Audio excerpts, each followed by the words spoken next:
Welcome to TWOW11A, which is the first episode number that takes 4 syllables to say. Okay, so most important things first. Last episode, I eliminated fernozzle, but Ping Pong Cup Shots actually got a lower raw score, but was pushed above due to the 5% boost. Now consider that in TWOW 3B, I posthumously gave Jacob the Person, Edtrin Gaming, and Marview 5% boosts for TWOW 2B, and was able to do this without pushing near-death survivors Tim638, OneKick234, and Wildcat into elimination.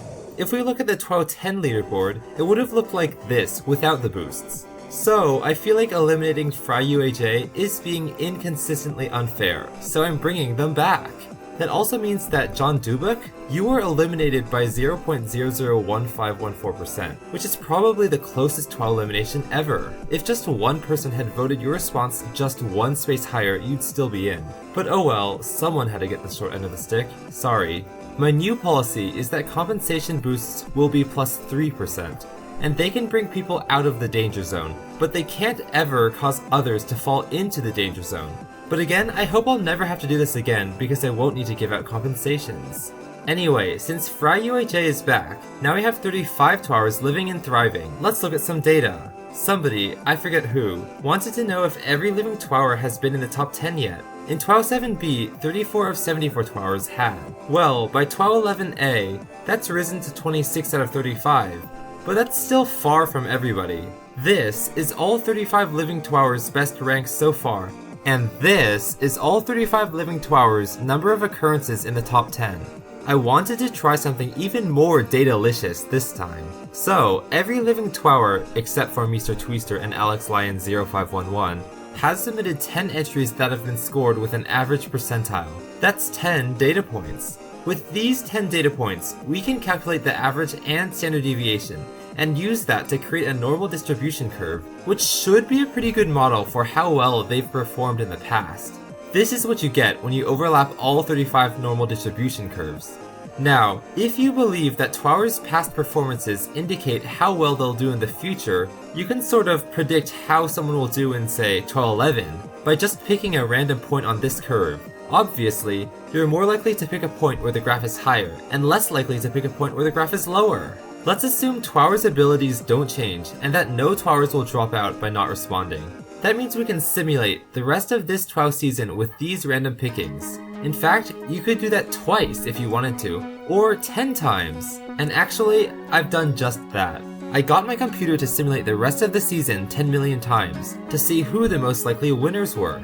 And the results were pretty shocking. Before I reveal these results, remember that they're only true if you assume TWOWers' performances up until now closely reflect how well they'll do in the future, which probably isn't entirely true. Anyway, according to my computer, Tak Ajnan won 3,083,328 of my TWOW simulations. So, we can guess Tak Ajnan has over a 30% chance of winning all of TWOW, even though they're only 1 out of 35 contestants. That kinda makes sense though, because with Tak's high average percentile and low standard deviation, it is extremely rare for Tak to place in the bottom 20% for any future TWOW episode and be eliminated.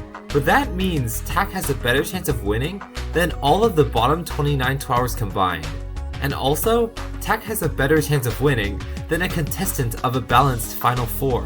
That seems really hard to believe.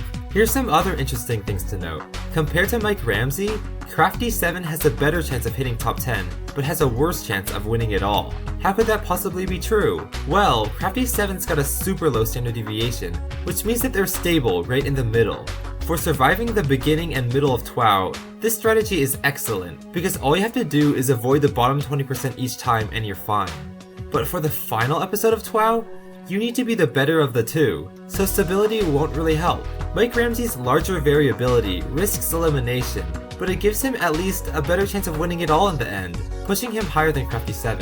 Okay, I know. For all you TWOWers on this side of the list, with supposedly less than 1/10% chance of winning TWOW, this chart looks quite bleak for you. But remember, this chart is just a model based off of past observations. Instead, if we just look at TWOW from this point forward, we see we've got 35 TWOWers pretty much in a level playing field. So from that perspective, you all have a 1 out of 35, or 2.86%, chance of winning TWOW. Pretty interesting. Okay, onto the voting. The 1211 prompt was, why do insane commenters like to fashionably extinguish shiny cowards, but don't like to quietly consume hysterical cats? Which TWOWer responded to that prompt the best? Well, for the first time ever, every living TWOWer submitted an entry. That is, if you don't count AlexLion0511's YouTube response bug in TWOW 9A. So 35 TWOWers submitted 38 entries for you voters to vote on. Remember, you viewers can vote whether you're a contestant or not by commenting on this video. So how do you vote? Pause the video at a random spot in the green rectangle. Type the keyword you see in the upper right, space. Rank the entries from best to worst using these letters. Surround it with square brackets. Done. You can comment other stuff too, and you can vote more than once. You can vote up until April 30, 2016 at 10 PM UTC. In TWOW11B, I'll reveal the TWOW11 results. The top 3 will get a double response prize, and the bottom 7 will be eliminated. And I made sure there are no input errors this time. Okay, so now here are the TWOW11 entries.